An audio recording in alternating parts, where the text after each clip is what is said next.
Well, hello everybody. How you doing? Dave Fennoy here, and once again, it's a Wednesday, and time to ask Dave Fennoy anything. Sort of kind of apologies for last Wednesday. I was otherwise occupied. I'd made a long-term commitment to my friend Tim Friedlander to come over and be a guest director with his group, the VoiceOver Collective, here in Los Angeles. And I just kind of want to give a shout out to him and the VoiceOver Collective, and thank you for welcoming me. And boy, did I have a good time. And I certainly hope the people who participated learned something. And I want to say a little bit more about Tim and the crew that he's got going over there. He is a true connector. He is a person who, instead of thinking about just moving his career forward, he's doing everything. And you can hear my dog Clementine, based name from she's in the background barking. But rather than just try to spend all his time moving himself forward, he and his buddy Jay Preston, who is engaged now and I don't think has any time anymore, but they got together and started bringing people in, started a workout group that I'd started years before they both came to that, and then started their own, and have set up a community in Los Angeles. And I guarantee you everybody in that group is going to be better than they were because of that group. I know when I came to Los Angeles in 1990, I started a group before too long with a number of people. We would get together every couple of weeks and work out. We'd bring the copy that, well, gee, I'm not doing so well on this. I'm not booking this kind of stuff. And let's practice. Let's get together and help each other. And two things happened. One, we all got better. And two, I discovered that we really do need each other. I discovered that first 15, 20 minutes that we spent together talking about the things we had not booked or had booked, worrying about our agents or, geez, how am I going to do this, that, or the other? I need to do another demo. I don't have the money. My auditions aren't going as well as I want. Whatever was on our minds, we need that. You need somebody to talk to, unless mom, dad, sister, brother, boyfriend, girlfriend, wife, husband are doing what you're doing. They don't know. They can't know what you're going through. And even more so now that we're all in our own private studios. So once again, I hope that what I do here on Wednesday nights is a little bit a part of that. Of voiceover community and helping one another step forward and sometimes just keep stepping. So Tim Friedlander, VoiceOver Collective, a little salute to you. Also want to say hello to my buddy, comedian Ian Harris, who had me over for a podcast yesterday with his buddy, another comedian, Ty Barnett. And boy, did we have a good time. It's very funny.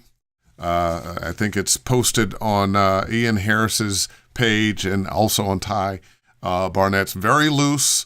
I think we spent the first 5 minutes of the podcast connecting wires, and it was a lot of fun.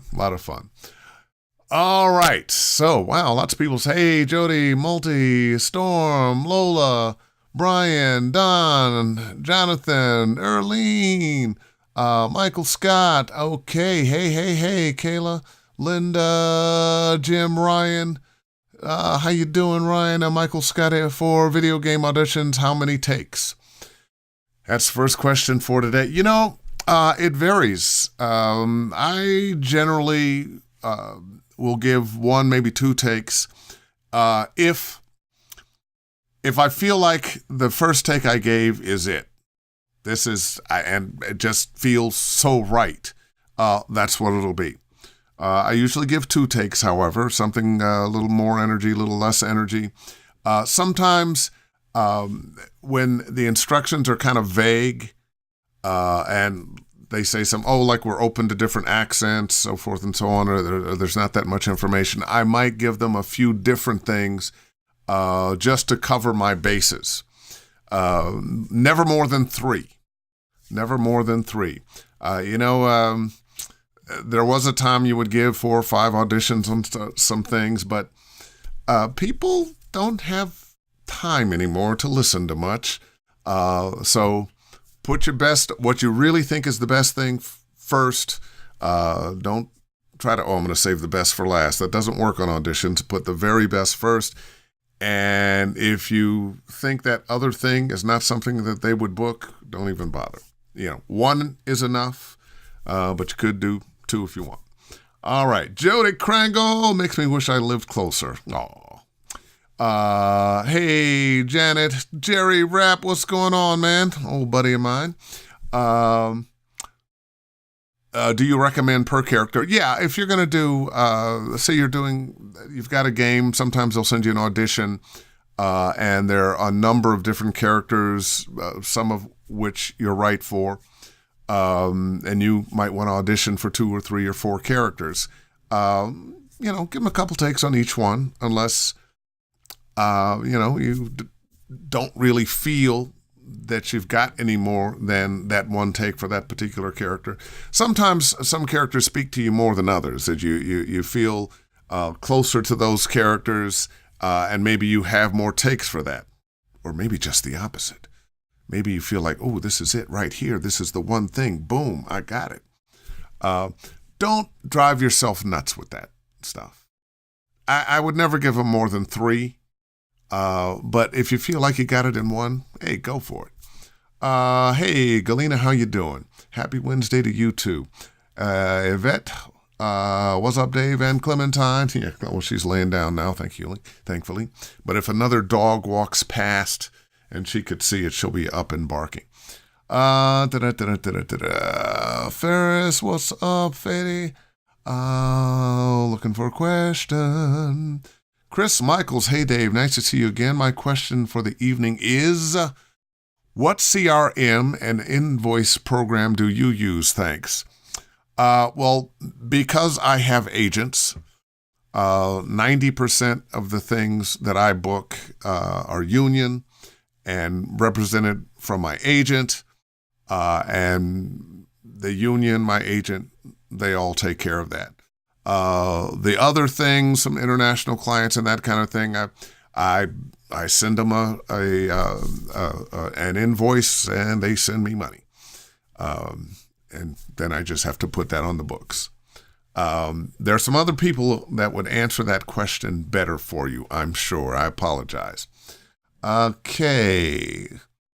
DK Voices, how do you control the moisture in your mouth doing long scripts? Right now I'm trying to control the little gruff in my little frog in my throat, which was just fine before I got started. You know what? If your mouth is dry, usually your mouth being too wet is not the problem. Usually your mouth being dry is the problem. And you can, of course, drink water, or, this is lukewarm water. Hot water with lemon and honey. You can even forget the tea is really good for your throat and your mouth. Clementine, come on now. She has no manners. Clem, stop. But if your mouth is dry and it's making noise, green apples. Get some slices of green apples and eat those. And if you'll excuse me for one moment.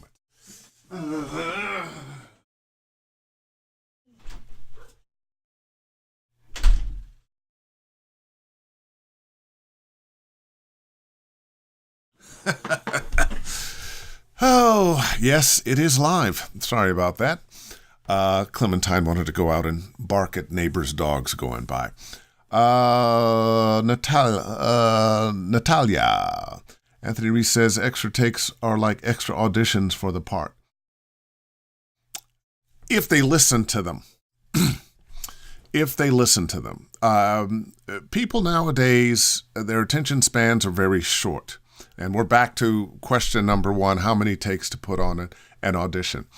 A lot of times, if they're not hearing what they want to hear within the first 4 or 5 seconds, they turn it off, go on to the next audition. I don't necessarily think you're going to book more. Now she's scratching at the door. I do not believe this. I don't think you're going to necessarily book more because you put more takes on. As a matter of fact, I think sometimes it might backfire if they're not loving you at first and somehow are forced to listen to all the takes and never get to loving you. They might be a little annoyed by you. Give them your best stuff. Have a little confidence in yourself and what you've decided to do. Take your time. Don't spend those takes discovering the character and discovering the character and discovering the character. Oh, and that last take, yeah, I finally think I really discovered who the character is, and they're going to have to wait till they get to that last take. Go back, listen to your auditions, which ones really work. And don't listen to, do I sound good? Listen, do you believe the character? Is there reality in it? Does it sound like a human being talking to another human being? Sometimes your takes that aren't as flashy are your better takes if they're more believable. So I would try to cut it down to as few takes as you need. And you're never going to need more than 3. All right. Hey, John Groves, how are you, man? And prayers for your dad. I saw your message. Indigo, Gabriel Kunda, hot young gun out there killing it. Ellen, how are you? Kevin Boyle, castmate. Oh, what are we on together? Let me know. Luc de Villars, c'est formidable, Monsieur Fennoy. How do you do, sir? It's good to see you back. Question time. I've been offered the direction of a small voice acting studio and voice acting teacher's position in a national theater academy, but I'm thinking of one thing. Being a gamer, does that give an extra knowledge in voice acting in video games? Should I teach about video games to my students? Thank you, dear Dave. If you know about video games, yeah, teach about video games. And you don't necessarily have to be a gamer to understand the industry if you take the time to do a little more discovery and reading. I'm not a gamer. I'm in a lot of video games. I love the industry and I keep up with what's going on for the most part. Outside of the actual playing of the games, I might watch some gameplay because all the gamers post their gameplay on YouTube. But I'm not a gamer myself. And speaking of information about game, why might someone be interested in this industry? It is the biggest entertainment industry in the world, more money than music and movies combined. Several games that on their debut, on day one, they made $1 billion.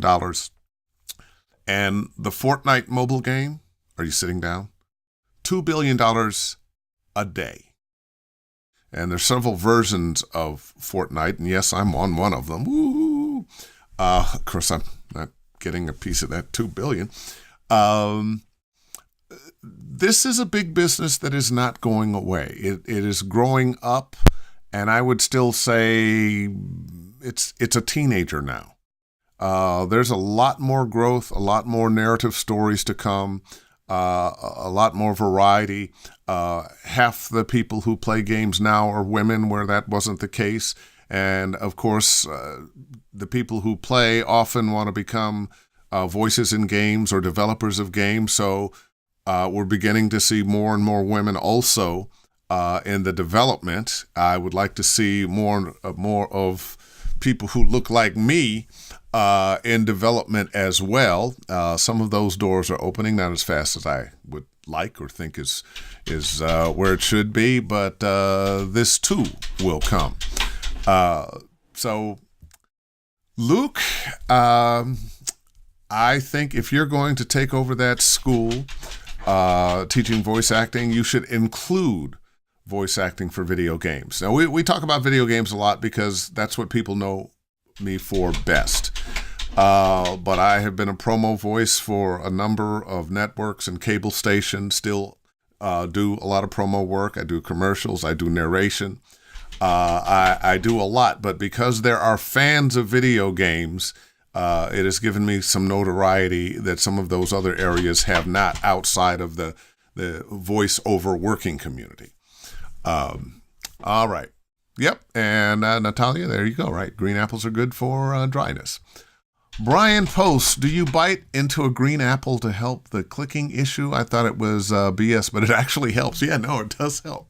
It actually does help. I don't know why. Something about those green apples. I live with a raspy voice, so I am learning to use. You know what? You got to use the voice you've got.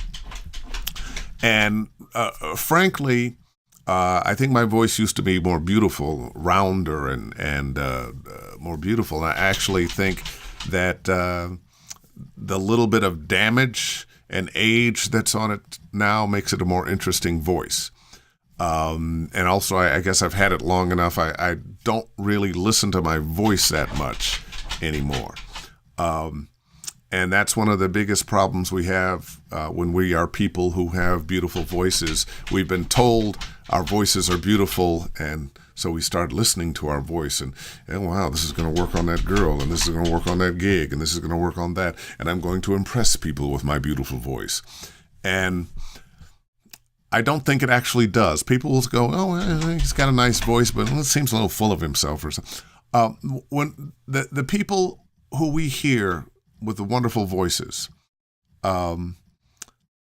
usually that's actually secondary. What we're really hearing is a reed that touches us. And the beautiful voice, we notice it then. But I bet every one of you who has been in a class and somebody walked in with a deep, beautiful voice, male or female, but had no acting ability, part of you went, wow, it's a shame he can't read. It's a shame that I don't believe anything he's saying because he's got this wonderful instrument and he doesn't know how to use it. I was teaching in London, and another instructor said, I wish I'd come up with this. Every time someone approaches her who has a wonderful voice, and I should be doing voiceover, people tell me I should be doing voiceover because of my wonderful voice. And so, well, just because you have a Stradivarius doesn't mean you can play it. All right. Lynn McPhillips, if you're just getting started and you need an audition tape, what's the first thing you must do? Some suggestions. Demo tape, well, one, get trained. Be able to do it. And you want to work with somebody who has created successful demos for people. And these days, demos are kind of expensive. Bottom line, you're going to be spending about $1,500, and you may be over $3,000. I think about $2,500 is the medium now. That's a lot of money. So you don't want to waste your money by A, rushing in too fast, B, working with the wrong people, working with somebody who doesn't get you. The best way to have a successful career is when you create your demo, when you are approaching copy, find who you really are. What is your money voice? What is your signature voice? Who is it that listens when you talk to them? What are the kinds of things that your voice will lend itself to? You want to discover those things. You want to be working with a coach or coaches who help you find your path to a successful career. Not everybody's going to be able to do everything. Some people are more talented. Well, I won't say more talented, but have the ability to cover more genres. When I look at the landscape of the great talents that I work with, we all have something different. I could be very jealous of the friends of mine who can emulate any voice. Just, they hear that voice, boom, they can just spit it out. I can't do that. I don't have that talent. That's not my thing. Yet my agents keep sending me voice matches that I rarely get. I can match their rhythm, but I'm not matching their tone. But I can create characters that will give you this feeling or that feeling about them. You can feel good about them, bad about them. They can be evil, they can be good, they can be heroic, whatever. But I'm not the guy that's, mimicking other voices. I don't have that talent. And each one of us has something that nobody else has, and it's usually you, because you are the secret sauce. So you want to find out who you are. What's your money voice? And when I say your money voice, I really should couch that as who are you, the person inside that other people are going to react to in a way that they want to hear you or they identify. It gives them a little smile or it makes them think. Some people just have a funny voice. And when they talk, you can't help but smile. Some people, when they open their mouths, you feel like it's wisdom. Other people you just believe, some people you just don't. But each of us has something in our humanity that is going to touch the rest of humanity out there or part of humanity. And that's what you want to find. You want to find that in yourself. And sometimes it takes a little help. Ask your friend, hey, when I talk to you, what are the things you think about? What adjectives, what adverbs come up? The people you're working with in coaching, what are the areas you think I'd be successful in? And don't be surprised if that changes. There was a time in TV promos that the guys who did the comedy promos weren't necessarily that funny. They were still promo voice, and it's a comedy tonight, and blah, blah, blah, blah. Well, now the read for comedy is very loose, could be funny, could be a comedian. Things are always changing, so don't be surprised if you start off doing this and the industry taps you on the shoulder and says, hey, come over here, we got something else for you to do. Let's see. Ferris, did you name your dog after the Walking Dead character? Yes, I did.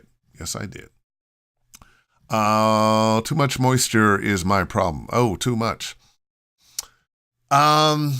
Now, I wonder why that is. I've never had the problem of too much moisture. Maybe just take a break every now and then, and instead of drinking water, have a napkin nearby so you can wipe your lips off. Yosef, how are you, man? Aaron, what's going on? Different deliveries or vocal style. I think we're back to how many takes. Do the ones that you really do well, that are really believable. A lot of times people think because they've done this little funny voice for a while that they can bring that in, but are people really going to believe it? Is it really going to fit? You can hear that? Yeah. Clementine, she heard her name. She wants in. I'll be right back. I'm so sorry. Clementine.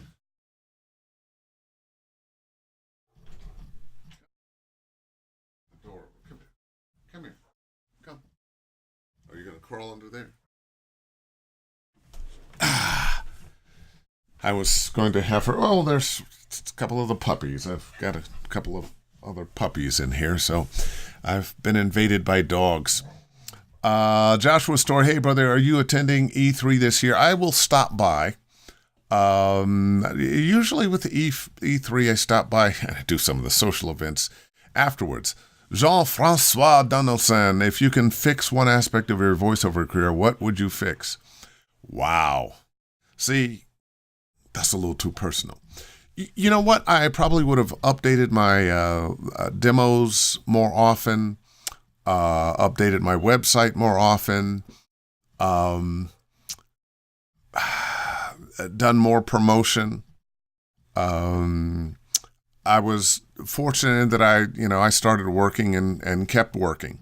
I had some ups and downs, but I probably would have stayed more on top of the business side of my career or the business promotion side of my career as opposed to the enjoying the work side of my career. And more people are doing that now. When I came into the business, you had your agent, and fortunately I'm still pretty much in that way in the business. I have agents around the country. I'm in the union. I get auditions. I do them. I get a call or a text or email. You're booked on this. I go do the job, sign the contract, and a couple of weeks later, check's in the mail. Now, I saw the change happen. I've been living through the change in voiceover, where we went from you went to your agents to audition, and you went to studios to do the work, to everybody needs a home studio now. I've seen that change, and the tremendous growth in what I've called the not high-profile work. Doesn't mean you're not going to make money, but the corporate narration, the e-learning, those areas, the explainer videos, there are good livings to be made doing that.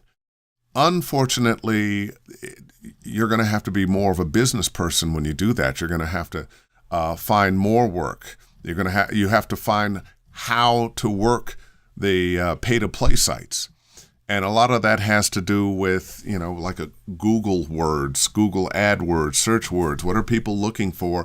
And how do you set up your page so that the things that they are looking for pop up and they are directed to you? Or I should say, pay more money for your membership than the next guy. The guy that's paying $400 for his membership, he's going to get some auditions, but he's not getting them first, and he's not getting them heard first. The person that's paying $2,500, they're getting more, and the person's paying $5,000, they're getting more. It's a little different world out there. I know there used to be so many jokes about agents. Agents, they say, "Oh, my agent called? Oh, he never calls me." Well, the pay-to-play sites, they don't have, they're not invested in your career. They're invested in giving your talent to the client who buys it for the best price possible, for the lowest price. You are a commodity that they're trying to sell for the lowest price they can. Your agent, who gets 10% of what, wants to sell you for as much as they can, sell your talent, what you do, for as much as you can. So they are pushing to up your numbers. Whereas the pay-to-play sites, hey, get the job. They're, $150 here. I'm going to get my 10%. And I'm going to have this client coming back because I got them talent for next to nothing. We are not respecting workers in this country. It's why that the 1%ers has a 500% raise since Ronald Reagan, and working people have not. I think about some of the millennials coming along now and trying to rent an apartment, and they're trying to pay off school loans, and they've got a job that's not paying much money. Sure, there's some entrepreneurial things you can do. You can, become an Amazon seller, those kinds of. That's not for everybody. I've never been able to do anything that it was just for the money. When I do things that I love, the money comes. So it's a little tougher out there now than it used to be. But we're all going to make it, right? Right. Gabriel, something you would marvel. I gotcha. All right.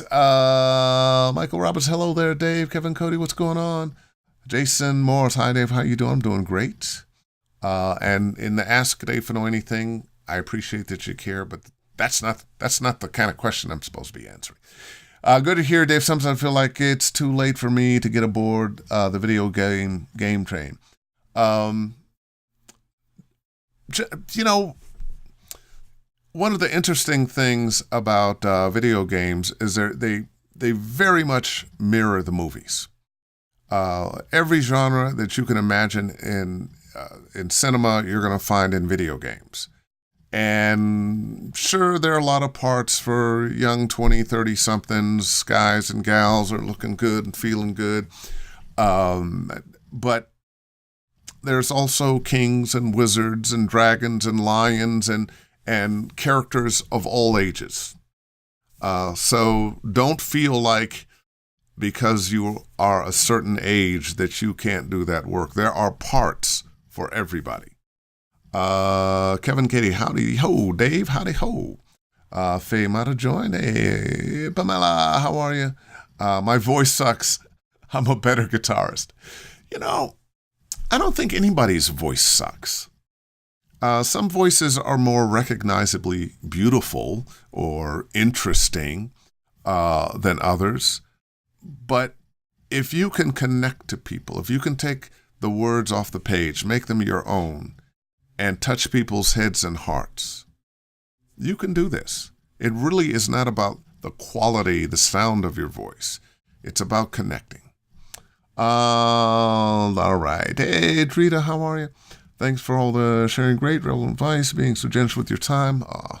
Hey, it's an hour a week. What I got to do? Greetings and salutations, Big Daddy. What's going on, Herb? Bob Loza, who's been in this game a long time and has done a lot of sharing with people and helping them along. Hiya, Bob. Use the voice you got. Absolutely.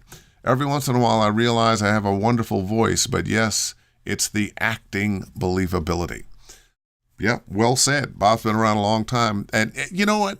There are a lot of things that we talk about on these Wednesdays that a lot of people are going to tell you the same information. They might use some different words, but it's going to be the same information.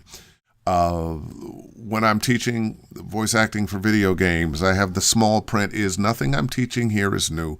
It's just being taught for the purpose of overcoming the particular challenges we have in video games. There are particular challenges we're going to have in commercials, particular challenges we're going to have in the various types of narration, particular challenges that have to be overcome for any of the genres. Some are going to require you to be more just a regular person. Some allow you to have a little more style. But you have to learn it and discern it. Speaking of which, I just forgot.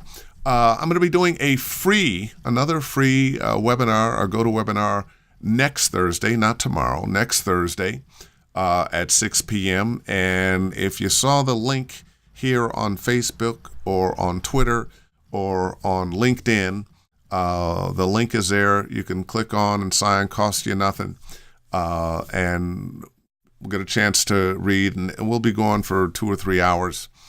You'll get a chance to read. We're going to cover video games. We're going to cover narration. We're going to cover TV promos. And we're going to cover just how to approach copy in general, ways to get over the readiness and be able to book more and feel better. And speaking of that, I was thinking about it today. There are times I'll get a script that has a little difficulty in it, or something I haven't done in a while, or something new for me to do. And usually when I have problems with this script is when I'm trying too hard. Does anybody else have that problem? Because whatever's going on in your head, I don't have to point it back. Usually I'm talking to people about, oh yeah, I can hear your inner dialogue. It's not coming out in terms of the words, but I can hear it in your read. But whatever's going on emotionally for you, whatever you're thinking about, it's going to color what's going on. And if in your mind you're reading that copy and that word is coming up, and gee, this is different for me. Gosh, I wonder if I have the right tone. Am I going too fast, or am I not going fast enough? They got those medical words. And what happens is you tighten up. And you're going to try a little harder. I'm going to concentrate a little harder. I'm going to do a little more. And what happens is that's what comes out. That's what comes out. One of the reasons practice helps is because you gain confidence in yourself. So one of the reasons that you want to read copy out loud, one of the reasons you want to take classes, one of the reasons when you're not booking, you want to be auditioning as much as you can and listening back, is because you want to get used to doing this.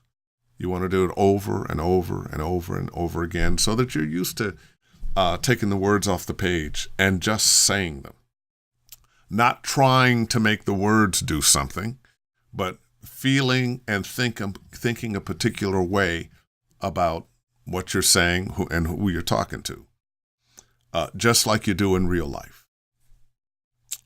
Dan Harcourt, do you get most of your work from personal audition, agency, or word of mouth? Probably most from auditions, from my agency. Oh, personal audition, no. I get most from auditions through my agent. I confess there's work that just comes my way. People offer me jobs, falls in my lap. Word of mouth from time to time. I'm working a job now, and it's on a big game, and I was not their first choice because the director, who I'd worked with a lot, suggested me right off the bat, oh man, this Dave Fennoy's a guy for this. And they went through somebody else who, good actor, they said, but he just sounded a little bit like somebody else. And all you could hear was this somebody else, and they said, oh, this is not working. And then they had another choice, a buddy of mine who's also a great actor and would have been wonderful in the part, but he also does a lot of on-camera and wasn't available. So they finally dragged me in, and the people, the guy who was doing the hiring, go, wow. You know, I should have listened to the director from Jump Street. You are perfect for this. But having a good time doing that. So, you know, it comes different ways, mostly from auditions with my agent. All right, James. Hey, Kimberly, how are you? James Cooper. Thanks for hosting this FaceTime, Dave. Can you recall your first paying VO or acting gig and your thoughts, fears going into it and how you reflect on it now after being so successful? Simply, what would you have told the younger you before that first job? Well, I was up in Northern California. I was a morning jock on a couple of radio stations, KDIA and KSOL, when I started my career. And the first thing I booked was that was big and notable was a California lottery spot. And it was the first thing I auditioned for the first agent I had. Before that, I was knocking on doors trying to get work myself.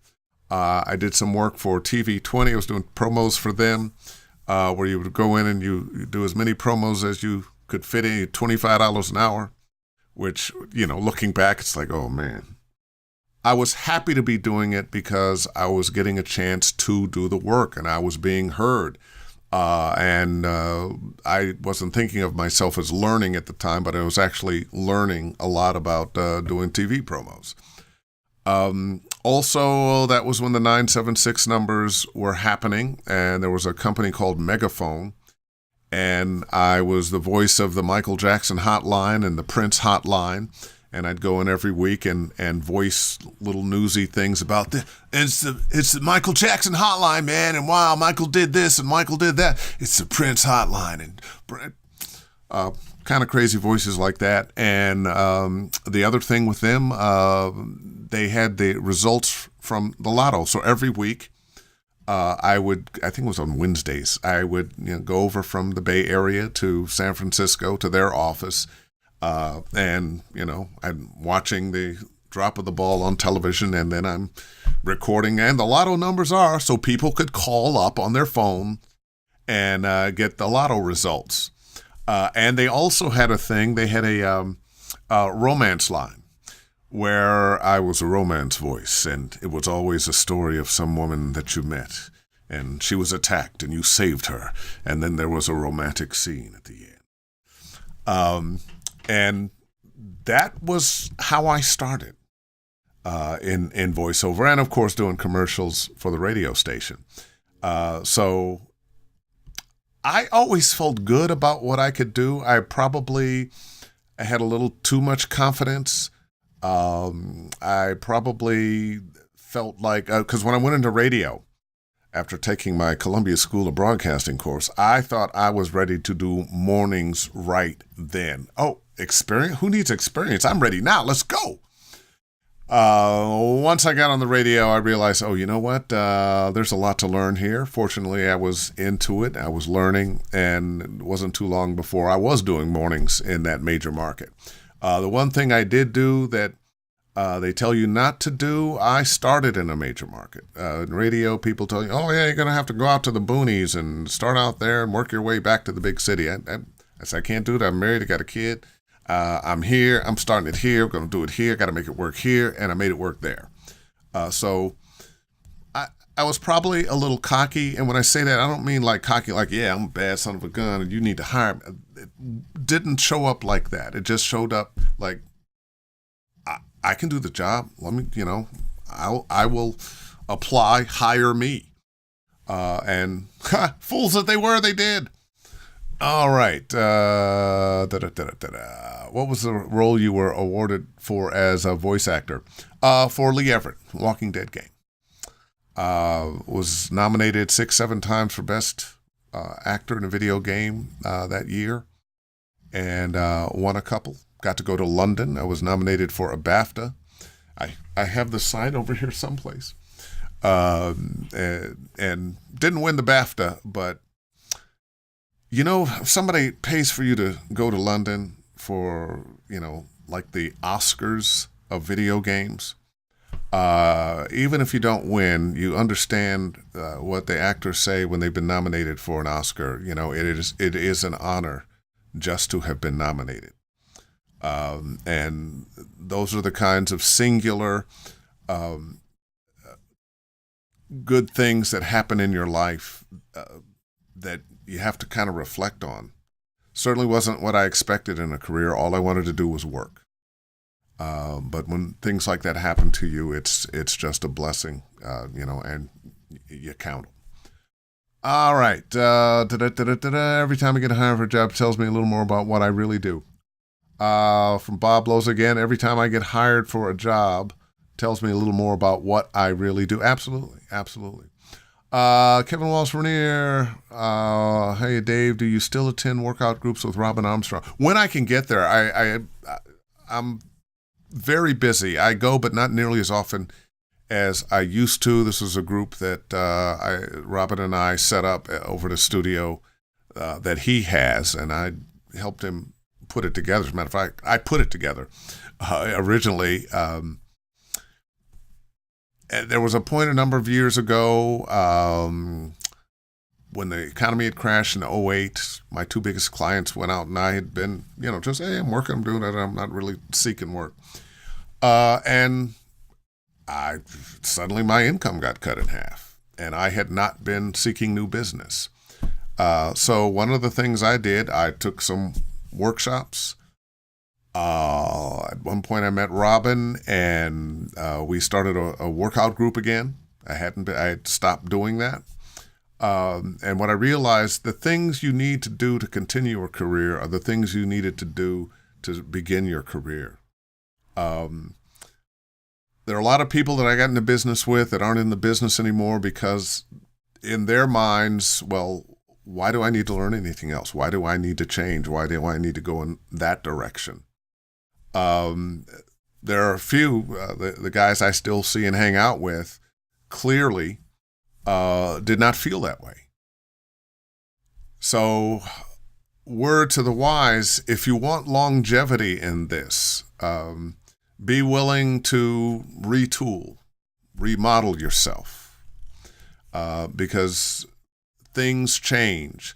How the society that we live in, what they want to hear from the people who are telling them things, selling them products, entertaining them with comedy or drama, changes.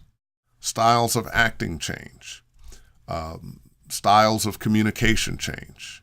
And if you're not willing to do some adjustment, you may be left behind.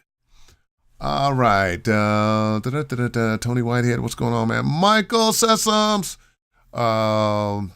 Thank you. My voice evokes wisdom for sure. Yes, I'm getting old. Say, listen to her. Diane Ellis, Maria Pilon. I want to make a creature demo like screams, growls, etc. for animation. How do I protect my voice in practicing recording clips for a demo? You know, it's interesting, Natalia, that you say on one hand you want to do this demo for screams, growls, etc. I get it. There's some people, I've threatened to do that a number of times myself. I just haven't gotten around to it. There are some really good people out there who actually have that, creature sounds. But in the same breath, you say, well, how do I protect my voice practicing recording clips for a demo? So you want to get this work that's going to damage your voice. You want to get to a place where you can do those kinds of things with them doing minimal damage to your voice.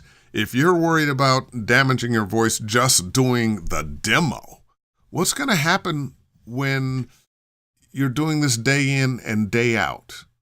When you've got a 4-hour session and you're playing all these different creatures. Now, fortunately, if you're in union now, even though we didn't get it passed, directors and developers try to keep you down to about an hour of shouting and or efforts, maybe an hour or two.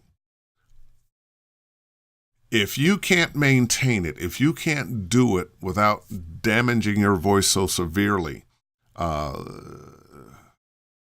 be careful. Don't do those things that you can't do today and then do something else tomorrow. Okay? If you can't figure out how to protect it for your demo, you won't be able to protect it in work. And you don't want to do that to yourself. So that's what popped into my head. Awesome. Cute dog. Hey, Clementine, somebody said something nice. Oh, she's under there sleeping. What percentage of your time is spent recording in your booth versus other studios?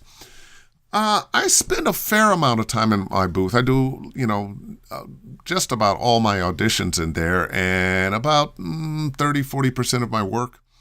But for AAA games, most of the games I do, they want you outside. Most of the commercials I do, they want you outside. I probably do more narration in my booth and TV promos in my booth. Games, cartoons, and high-end commercials. I'm a Lexus voice. I do the R&B Lexus stuff. Been doing that for years. And for years, they wouldn't let me record in my studio. They do now. So that's a blessing. What percentage of your overall work is in gaming? Are the majority of your calls from your agents for gaming, promos, or narrations? That's a good question. It's a pretty good mix. Games get most of the attention, but I do a fair amount of animation. I do a fair amount of promos and commercials and narrations also. I would not say games are maybe 30-40%, that's a pretty good percentage. They're not necessarily the highest paying, though. Go figure. Marie Scott, what do you foresee as the future of video games and voiceovers? Well, there's some things that are a little bit scary. The AI voices, despite the fact that I took a job as a Google voice, and so they'll be able to, it'll be a Google Assistant. But they can sample voices now better, and they can make them sound more human, but they're never going to sound as human as a human being. I have been hearing AI voices giving instructions for various things, but I don't think they're going to replace us with real commercials that they want somebody to touch your heart and your head. I don't think they're going to replace us with majority of narration where we're going to feel a particular way about something. I don't think they're going to replace us in cartoons and video games. I think the majority of work is going to stay with human beings. Those things that aren't as dependent upon touching heads, hearts, and souls, some of that's going to go away. Hey, Jesse, what's up? Bianca Skinner, hey, there you are. Okay. And, pointing out who you know. There, okay. Shelly, what's going on, girl? How's the fam? Now, can we join late? I can get on at 7 for next Thursday, free class. Yeah, you can join late. It's free. You sign up. You click in when you click in. Isabella Tugman, what's going on, girl? Bob Loza, Brother Dave, send me the link for your webinar or post it on Voices Anonymous. I will do that. Ferris Moore, what would you say is the best way to find your niche brand archetypes? Like, I've heard two schools of thought. One, self-discovery is better if you come to the conclusion yourself at your personal level. Have a coach tell you so personal biases doesn't get in the way. Opinion on this. You know, a lot of times we think a particular way about ourselves and we're wrong. Our point of view is, from our eyes out and from our ears out. The world sees us differently than we see ourselves. A lot of times you may have a voice that the world thinks is wise and you don't. Or you don't think of yourself as funny, but the world is laughing at you. I don't mean that in a bad way. So I think it has to be a combination of both. So often, the industry chooses what it is we do. When I got in this business, I really wanted to be a trailer guy. I wanted to be hanging with Don LaFontaine and doing trailers all the time. And I have done some trailers, but I never became the trailer guy that I wanted to be. I've had a great career, but the number of trailers that I've done, I'm just not high on the list of people they call. I get called. I do some trailers, but I just never became that guy, that trailer guy. And I've always said, well, I got the voice for it. But the industry wanted me for some other things. It's not always because you don't have the read. It's you've got the read, but they want something else. They're hearing something else in you. So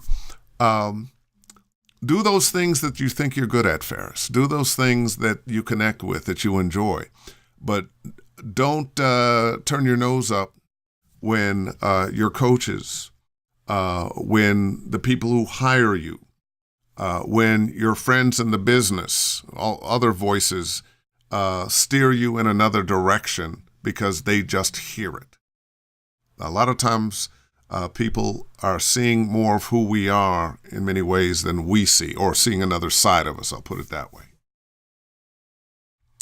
Storm Waters, hey Dave, I really want to move out of California. In your opinion, as far as doing voice VO for video games is concerned, would I be shooting myself in the foot?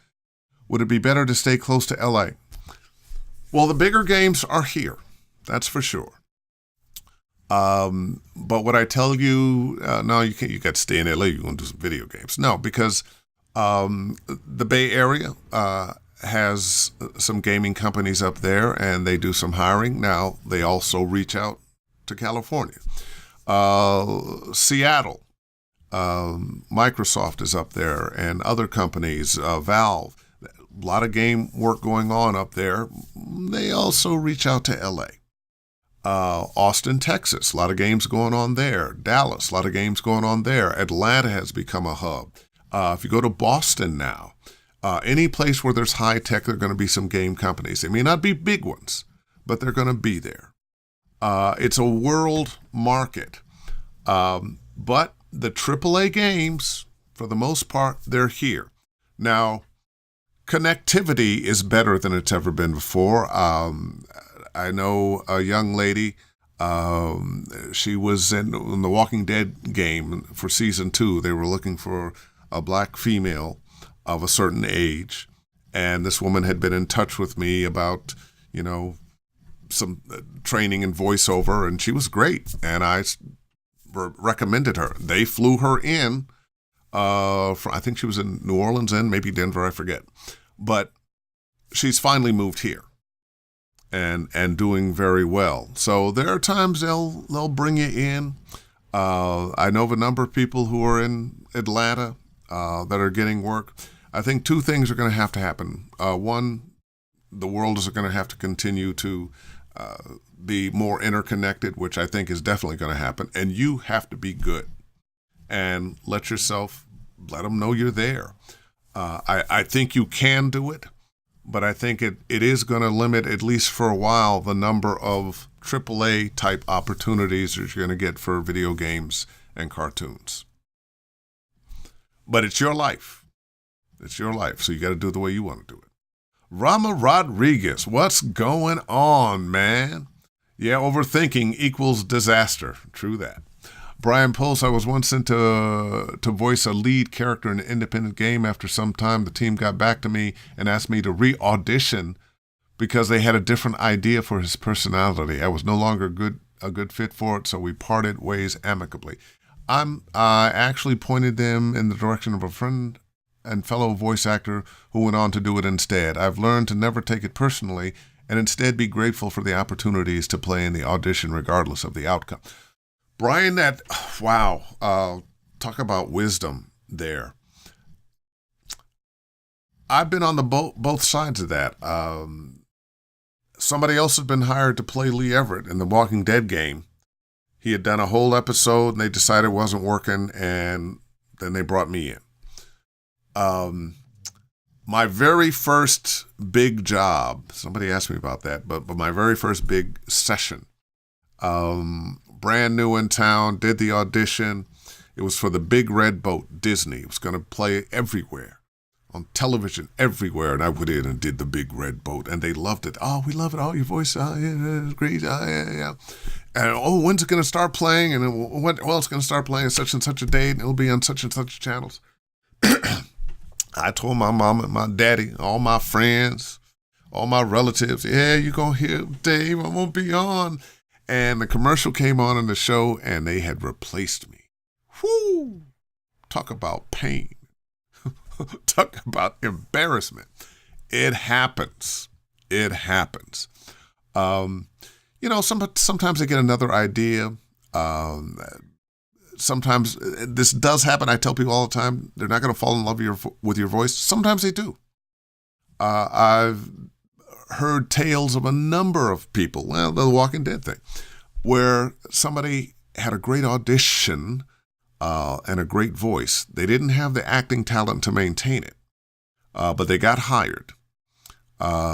Session I did 6-7 months ago, the director was telling me, and fortunately, no, they did not tell me the name. I don't want to know.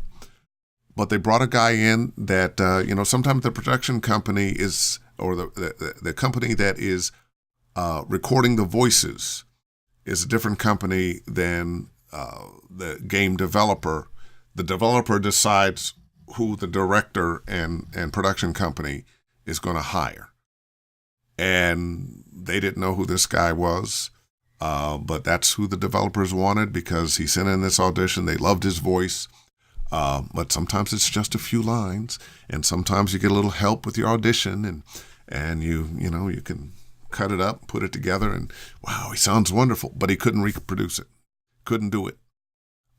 So they thought, we'll get him to do the main character in these 2 hours, and we'll pick 3 or 4 other characters for him to do in the next couple of hours. Oh man, it's going to be great. And it took them all 4 hours to almost get the lines he needed for the main character.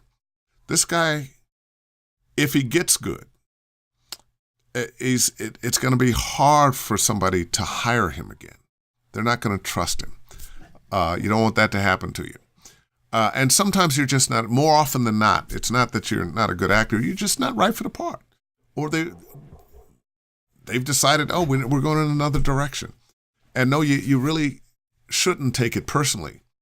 But when you're thinking about that money, and you got bills to pay, and babies to feed, and, rent to cover, it feels very personal. But somehow you have to divorce that and realize, hey, if I'm getting callbacks, if I'm getting booked, even if I drop a job here or there, and you're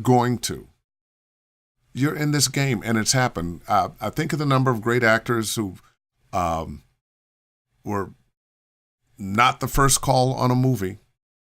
Somehow they got the part. A great actor had the part and lost it because it wasn't working. It wasn't that he wasn't a good actor, just he wasn't right for that part. I'm a professional auditioner, Natalia. You know what? We all are. I think that's our real job. Our real job is to audition. When you're on the job, have some fun. DK Voices, it will change. Doing my 7th job now, and the one just came in. Keep pushing. He's replying to Natalia. Yeah. You know, you keep knocking on the doors. You keep getting better. You'll work. You'll have some ups and downs, but you'll work. Mike Templeton, I've been segging into radio and podcasting to build my bass voice and mic control lately. You know, I don't know about mic control. Mic control is like a camera. Forget about it. Forget the mic is there. You don't necessarily play to the mic. There's some things we can do with the mic. We can move in and I'm whispering to somebody and I don't want and yeah, we can get a kind of a different feel, or yeah, hey everybody, I'm over here, to get the feeling of being far away. But forget about the mic. Forget about the mic, just like the on-camera actor has to forget about the camera. You don't see on camera. Did you get the shot of me? Forget about that mic. You don't have to get used to the mic. You have to get used to talking to people. I'll just say that. I'll just leave it there. All right. And mic presence. Don't think about mic presence. Think about I'm communicating with people. Eli Harris, Diggity Dave, dropping jewels as usual. Thank you. And Rakan, dear sir, BAFTA or not, millions of gamers playing The Walking Dead ended up in tears because of the story, of course, and the voice actors in there. BAFTA or not, thank you. You know what? And I think I'm a good voice actor, and I'm glad that part came my way. I think it was a perfect match in so many ways. But you mentioned something there. The writing of that script was incredible. The direction was incredible. The actors that were in that game were incredible. You know, the stars aligned, and I was happy to have been there.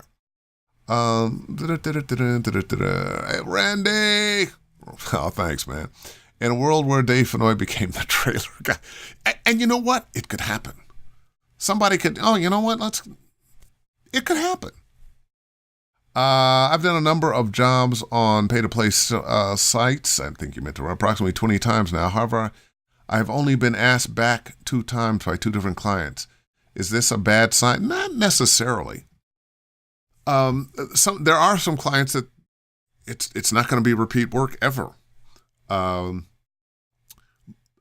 in this business, like any other business, repeat business is a good thing. But you should always be looking for new work. And maybe when you're interacting with those clients, Janet, let them know that you're interested in a long-term relationship. Don't say, hey, you know, are you going to hire me back? That's not the thing to say. It's like, I've really enjoyed working with you guys. If there's anything else I can help you with, I'd be happy to. You know, I noticed if you have some ideas about helping them, about what that might help you with more work, share that. Become part of the team. Sometimes that's what it takes for them to go, wow, you know, she had some really good ideas. Let's bring her back. And we love her voice and da-da-da-da. So be that person. Ellie Dagger, what's going on? How are you? Chris Anthony Lansdowne. Ooh. How are you? Long voice of Barbie for years. And I think we're about to wrap it up. Oh, wow, it's 7:04. We're going to wrap it up here. But one of the things that brings me the most satisfaction, hey, Sam, how are you? Is people like Chris and others who have been doing this for a long time, who will drop in and listen, ask some questions, also make some comments, share some of their wisdom. It's a beautiful thing, and I appreciate it. Reminder, we're back next Wednesday. And next Thursday, the 18th, free webinar. If you saw this on Twitter, if you saw this on LinkedIn, if you saw this on Facebook, the link is below the video, and you can click and sign up. And on the 18th, we're going to spend several hours. We'll be doing some video game scripts, some TV promo scripts, some narration scripts, and we'll talk about ways to get over readiness in your reading and auditioning in such a way that you book. So there we have it. And once again, good to see you guys. And I'll see you again next Wednesday. All the best.